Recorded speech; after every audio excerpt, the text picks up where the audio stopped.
네, 안녕하세요. 오토데일리 차진재 기자입니다. 오늘은 쌍용에서 렉스턴 스포츠 칸이라는 신모델을 출시를 한다고 합니다. 그래서 제가 이른 아침부터 지금 행사장에 나와 있는데 어떤 모델인지 한번 살펴보도록 할게요. 일단은 이거 같은 경우에는 렉스턴 스포츠를 가지고 그냥 캠핑카를 만든 것 같고 안에 들어가서 본격적인 모델을 한번 살펴볼 겁니다. 지금 기자님 나와 계시네요. 기자님 안녕하세요. 안녕하세요. 네. 네, 오랜만입니다. 네. 저희 미남 기자님이십니다. 네. 자, 그러면 오늘 저희가 볼 모델이 어떤 모델인지 한번 간단히 소개 좀 해주시죠. 네, 오늘 지금 앞에 보이시는 모델이 이제 쌍용 기존의 지프 렉스턴의 이제 픽업 버전이죠. 네. 렉스턴 스포츠를 기반으로 한 이제 롱바디 버전. 그래서 이제 렉스턴 스포츠 칸이라는 모델입니다. 네. 지금 이 차는 그냥 캠핑카로 개조를 한 거고. 네, 지금 캠핑카 저희가 개조를 이제 안에 이제 전시가 돼 있죠.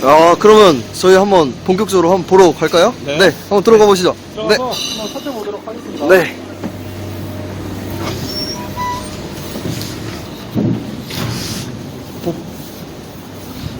따뜻해요. 따뜻한 게 좋네요. 지금 따뜻하네요. 전시를 많이 해놨네요. 네, 그러면 저희 우리 미남 기자님, 최태희 기자님하고 한번 제대로 살펴보도록 하겠습니다. 네. 자, 가시죠. 네. 야, 전시 많이 해놨네요. 알겠습니다. 네. 차가 5대나 전시가 돼 있네요, 지금. 네. 굉장히 다양하게 전시를 했습니다. 쌍용에서 요번에 좀 되게 좀 이렇게 많이 보여주고 싶어 하는 것 같아요. 네, 준비를 굉장히 많이 한 것 같아요. 네. 지금 보면은 롱바디가 4대고 저쪽에 있는 하얀색 차량이 그냥 기본 노멀 스포츠 네네, 그쵸. 전시를 아무래도 지금 레저, 라이프 스타일을 강조한 차량답게 좀 다양한 컨셉으로 좀 튜닝을 해서 전시를 많이 했습니다. 네네. 네. 지금 되게 튜닝 차량들도 전시를 많이 해놨어요. 네. 근데 이걸 보면은 쌍용차가 뭐 단순히 그냥 순정 그런 의미를 넘어서 좀 되게 활용을 다양하게 할 수 있다, 이런 거를 좀 전달을 하고 싶어 하는 것 같아요. 네, 쌍용차 측에서도 이 렉스턴 스포츠 칸을 출시를 하면서 좀 더 이 차량이 단순히 뭐 픽업 트럭 뭐 이런 상용차 모델보다는 네. SUV에 좀 더 이렇게 가깝게, 가깝다는 것을 네. 저 강조를 되게 많이 했거든요. 네. 그렇다 보니까 지금 여기 보시면 네. 지금 이게 지금 데크를 씌웠잖아요. 네, 그쵸. 탑을 씌웠는데 네.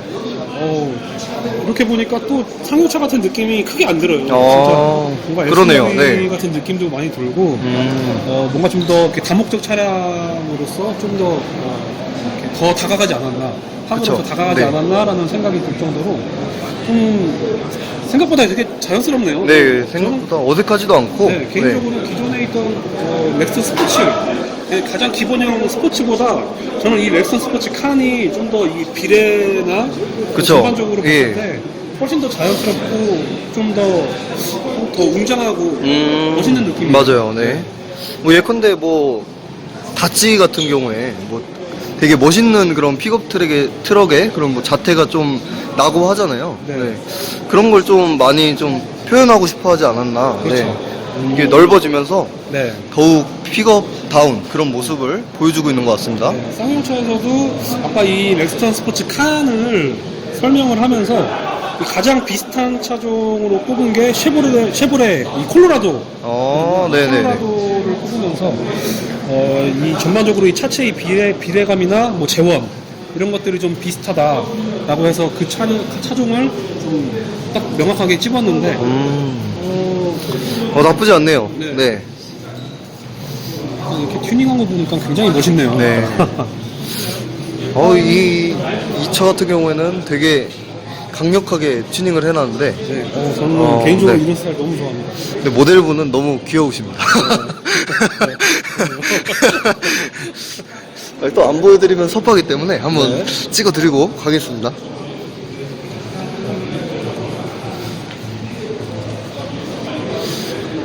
뒤에도 튜닝을 굉장히 많이 해놨네요. 거의 이 정도면은, 국산차 중에서 이렇게 튜닝을 해서 픽업의 모습을 낼 수 있는 게 거의 유일하지 않나 저는 생각이 듭니다. 자, 그러면은 외관부터 한번 또 살펴보도록 하겠습니다.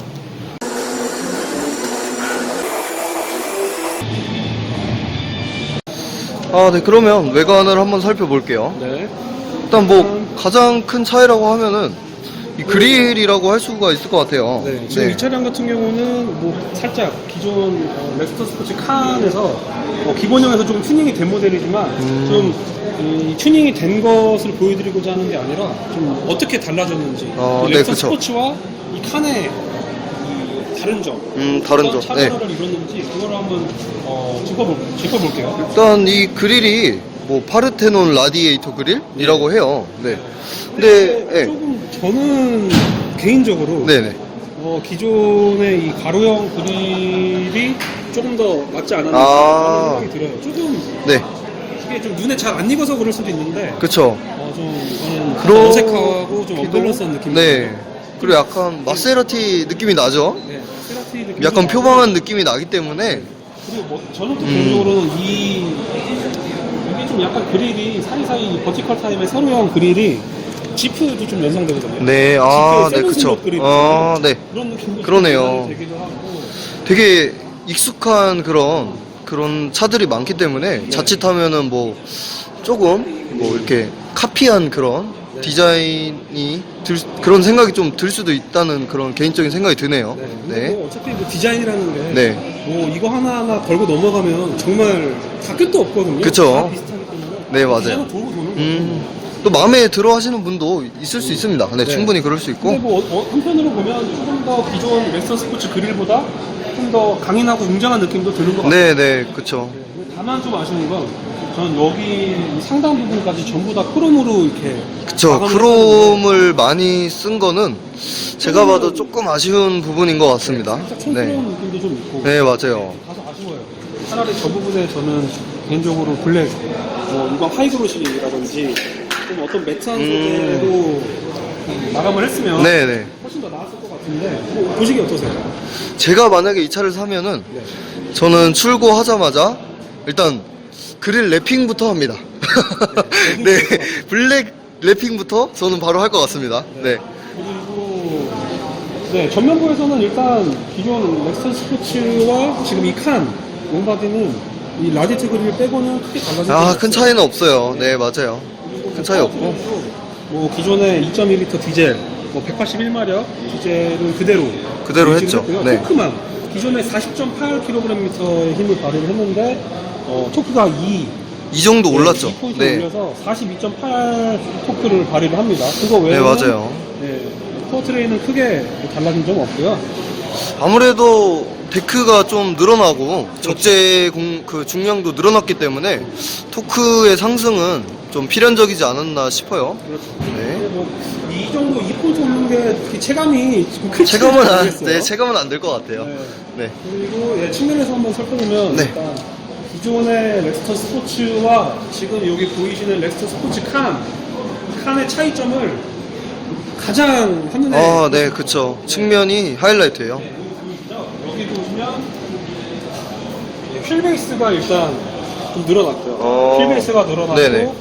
휠베이스와 더불어 이 데크 공간을 늘렸거든요. 데크가 늘어났어요. 네, 그쵸. 그래서 이제 이 렉서 스포츠 롱바디라고 해서 이제 칸이라는 이름을 붙였는데 휠베이스가 늘어났으면 뭐 일반적으로 생각하려면 뭐 실내 공간이 좀 넓어졌을까라고 좀 뭐 의문을 할 수 있죠. 네네, 의문을 그쵸. 할수 있는데 실내 공간은 그대로입니다.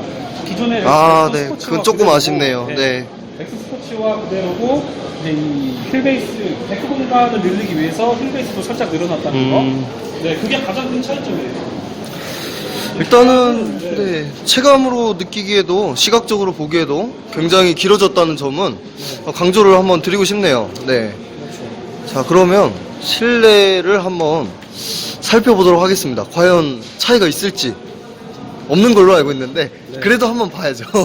네. 일단은 뭐 외관은 잠시 후에 데크가 얼마나 늘어났는지 이런 건 잠시 후에 네. 설명하고 일단 실내부터 한번 들어가. 네, 한번 들어가 보죠. 네. 지금 사실 차이가 없어요. 차이가 없기 때문에 일단은 그러면 차이점보다는 이 렉스턴 스포츠 실내가 평소에 어떻게 생각을 하시는지 한번 얘기를 들어보도록 하겠습니다. 네. 네. 저 개인적으로는 네. 이 렉선 스포츠가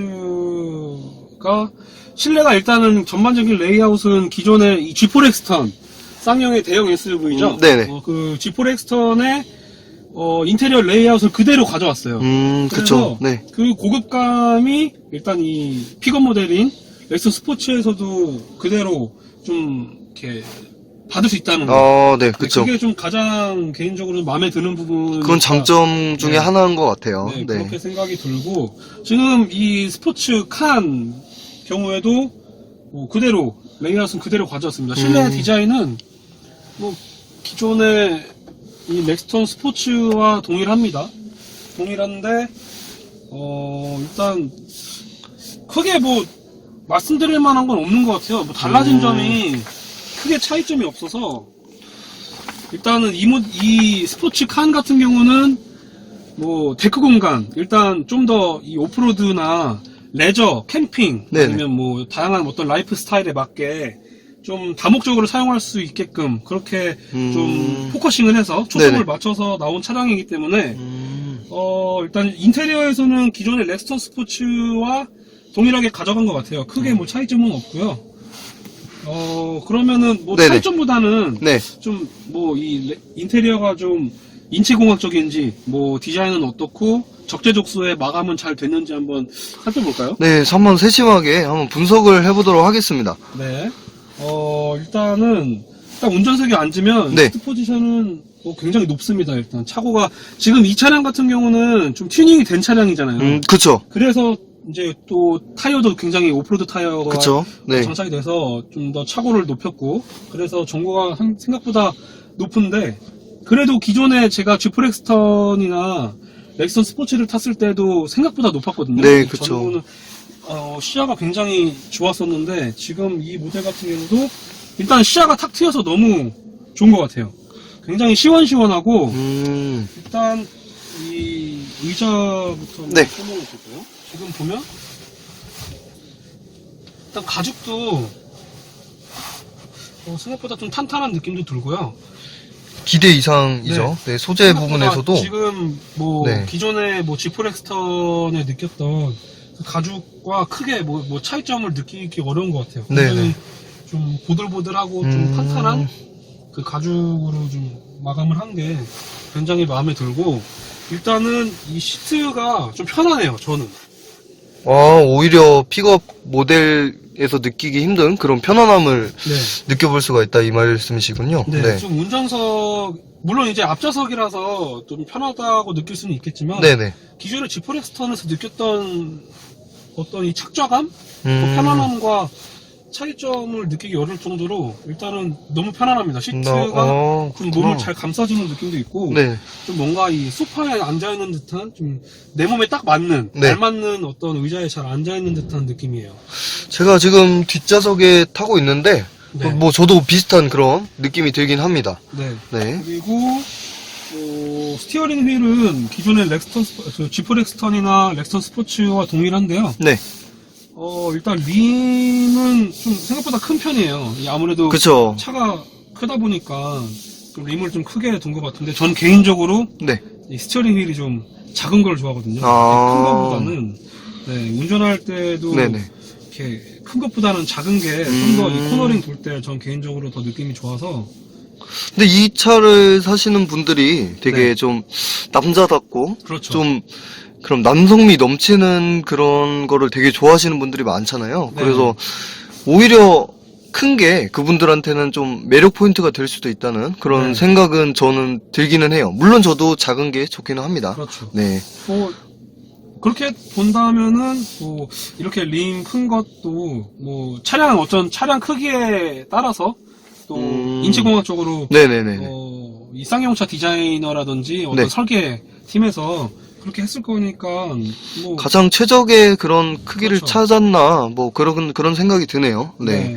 근데 스티어링 휠이 근데 상단부가 좀 얇고요. 림이 네. 두께가 좀 아, 그게 다르나요? 네. 상단부가 좀 얇고 이 아래가 좀 생각보다 두껍거든요. 왜 이렇게 했는지 네. 모르겠는데 겉으로 보기엔 그렇게 네. 차이를 못 느끼긴 하겠는데, 네, 아, 그러네요. 보시면 여기 두께감과 상단 네. 림 두께와 좀 생각보다 좀 차이가 많이 나거든요. 만져봤을 때 일단 체감이 굉장히 크게 느껴져요. 그러네요. 네. 이건 이건 왜 이렇게 했는지 모르겠네요. 단순 디자인인지 아니면 뭐 네. 이유가 있을지는 한번 네. 뭐 여쭤봐야지 알 것 같기도 하고. 네. 그리고 뭐 네. 스티어링 휠 디자인 같은 경우는 저는 정말 이 스티어링 휠에 좀 이렇게 높은 점수를 주고 싶은 게 네네. 일치월장했어요. 정말 디자인. 기존의 쌍용차 스티어링 휠을 보면 아, 네, 그렇죠. 좀 많이 아쉽죠. 그렇죠. 네, 맞아요. 굉장히 투박하고 단순하고 네. 정말 심플하기 짝이 없는 그쵸. 네, 그 외에는 어떤 단어를 솔직히 네, 칭찬을 해주기는 네. 조금 양심에 찔리지 않나 그런 수준이었죠. 네, 네. 예전에 제가 뭐 무쏘 때부터 굉장히 좋아했었는데 그쵸. 많이 발전했어요. 그렇죠. 네. 뭐 렉스턴 초기 모델도 그렇고 그쵸. 최근에 뭐 티볼리 때부터 변하기 시작한 것 같아요. 네. 그러면은 지금 센터페시아 쪽을 보면 일단 메립형 내비가 지금 탑재가 됐잖아요. 네. 근데 요즘 추세가 메립보다는 지금 플로팅 타입이 지금 추세로 알고 있는데 그렇죠. 이거는 혹시 운전할 때 뭐 내비를 보기 힘든다거나 뭐 그런 점이 있지 않을까요? 네. 일단 제가 지금 운전석에서 제가 뭐 저의 어떤 몸에 맞게 네네. 시트 포지션을 맞춘 상태에서 지금 봤을 때는 네. 크게 불편한 점은 없는 것 같아요. 보통 네. 옛날 쌍용차라든지 네네. 옛날 뭐 메리평 차량들 같은 경우는 이 전방 시야와 이 계기판 그리고 이 내비게이션 디스플레이가 네. 생각보다 좀 하단에 위치해 그쵸, 그쵸. 시야가 굉장히 좀 어떤 이동하는 이 반경이 굉장히 컸잖아요. 넓었는데 지금 같은 경우는 시야가 크게 뭐 불편한 점은 없는 것 같아요. 지금 계기판 바로 옆으로 눈 좀만 돌리면 바로 디스플레이거든요. 네네, 그쵸. 지금 이게 디스플레이가 이게 시동이 걸려 있지 않아서 전시차다 보니까 네네. 이 화면을 좀 띄워서 봤으면 좋겠는데 그렇게 하기는 좀 힘들어서 좀 아쉽지만 지금 디자인적으로는 어떻게 구성을 어떤지 한번 뭐 생각이 드시는 게 있나요? 일단은 요즘 뭐 제 욕심이겠죠. 네네네. 요즘 트렌드에 좀 어울리지 않는 네. 이 아날로그 계기판이 조금 아쉬워요. 물론 네네. 뭐 2차급의 가격대나 뭐 어떤 뭐 연령대 타겟층 뭐 이런 어떤 모든 것들을 고려하면 네네. 어떤 이 아날로그 이 계기판이 뭐 어쩔 수 없었던 부분일 수도 있겠는데 그쵸. 네. 어쩔 수 없이 선택했을 수도 있겠는데 요즘에는 풀 디지털이 좀 대세잖아요. 네, 그 부분은 좀 아쉽지만 그래도 여기 가운데 보시면 여기 풀 LCD 그쵸. LCD 여기 가운데 네, 부분은 디스플레이를 확실히 넣어서 디지털이 네. 들어갔기 때문에 뭐 아날로그와 디지털의 그런 조화가 네. 적절히 이루어졌다 뭐 이렇게 볼 수가 있겠네요. 네. 네. 뭐 여기에 지금 큼지막하게 디스플레이가 들어가서 그나마 좀 위안이 됩니다. 그쵸. 네. 네, 그렇게 이것도- 막 구식처럼 보이진 않아요. 네. 이 부분도 뭐 렉스턴, 지프 렉스턴과 동일하고요. 뭐 일단 디스플레이도 생각보다 큼지막해요. 큼지막한데 이게 그쵸. 좀 화면이 좀 나왔으면 좀 아쉽긴 좋겠는데 한데. 기존의 네. 지프 렉스턴 같은 경우도 이 내비게이션에 있는 안에 이 그래픽들이 좀 굉장히 뭐 큼직큼직하고 좀 시인성도 굉장히 좋았고요. 그쵸. 제가 느꼈을 때는 뭐 일단 뭐 그런 부분에서는 좀 칭찬해줄 만한 부분이 아닌가 생각이 들어요. 그리고 디자인은 세련됐다고 보기는 뭐 네, 조금 거리가 좀 멀어 있는데 보이죠. 왜냐하면 네. 요즘 또 플로팅을 처음 봤을 때는 또 굉장히 그쵸. 뚱뚱맞게 튀어나와서 이거 뭐야 뭐 이런 옛날에 우리가 이 메립이 좀 한창 인기가 끌 때 그쵸. 보통 이렇게 폴링 타입으로 내비를 사진 내비를 그쵸. 많이 네, 달았잖아요. 네, 네, 네. 그런 형태로 좀 많이 익숙해서 그런지 처음에 플로팅이 좀 눈에 잘 안 익었었거든요. 근데 요즘에 또 플로팅이 워낙 잘 나오잖아요. 그쵸. 벤츠라든지 BMW 등 보면 아우디도 그렇고요. 뭐 네. 요즘 플로팅을 굉장히 많이 와이드하게 뽑아내다 보니까 좀 느낌이 굉장히 세련되고 미래지향적인 느낌이 강한데 좀 이렇게 막상 매립형을 보니까 이 디스플레이가 큼지막하게 나왔다고 해도 조금 올드한 느낌이 있지 않나. 그쵸, 네. 좀 뒤떨어진다는 느낌은 좀 있어요. 네. 그리고 뭐 버튼 같은 거는 구성이 뭐 잘 돼 있는 것 같죠? 네, 뭐 큼지막하게. 뭐 일단 차량 크기나 네네. 뭐 이런 용도에 맞게 굉장히 큼지막하게 신성이 좋게 잘 만들어놨고요. 비상등도 가운데 잘 해놨네요. 네. 네. 저거를 저는 오른쪽 이게- 끝에다가 그렇죠. 배치하는 몇몇 그런 차종이 있는데, 그렇죠. 운전자 입장에서는 조금 그 배려가 아니지 않나 저는 생각을 합니다. 네. 네. 일단 지금 전반적으로 딱 보면 일단 운전자가 딱 앉았을 때 정말 자주 사용하는 버튼들 있잖아요. 네네, 그쵸. 그런 것들은 정말 인체공학적으로 잘 배치를 해놓은 것 같아요. 정말 필요하고 자주 쓰는 것들은 아날로그로 빼놓고 네. 잘 쓰지 않는 것들은 디스플레이에 넣어놓고 아니면 좀 아래쪽이나 뭐 자그맣게 놓는다던가 네, 그쵸. 그런 거는 굉장히 적재적소에 음. 잘 레이아웃을 해놓은 것 같아요. 그 부분은 굉장히 칭찬해주고 싶고요. 나름대로 되게 간편화 해놨어요. 네. 막 복잡하게 버튼을 여러 개로 하지 않고 네. 되게 간편하게 해놨고. 그리고 버튼 누르는 느낌, 촉감도 괜찮나요? 조작감이 어. 이게 옛날에 쌍용차 같은 경우는 뭔가 이렇게 딸깍딸깍하는 소리가 저는- 이질감이 좀 느껴졌거든요. 저는 개인적으로 네. 집에 지금 쌍용 그 코란도 스포츠가 지금 소유를 하고 있는데 네. 그거에 비하면 이 차는 정말 많이 발전한. 네. 네. 비교할 그거는 수 없을 정도로. 네, 맞아요. 네. 맞아요. 그건 좀 지금 소유하고 있는 차긴 한데 네. 부족한 점이 정말 많습니다. 네. 좀 네. 이 정도로 살펴보고요. 조만간에 시승을 할 수 있을지 모르겠지만 시승차를 좀 이렇게 문의를 해서 좀 빠른 시일 내에 다시 한번 이 렉선 스포츠 칸을 좀 더 디테일하게 전달을 해드리도록 하겠습니다. 그러면 여기서 이만 마치고요. 지금까지 오토데일리 최태인 기자, 차진재 기자였습니다. 감사합니다.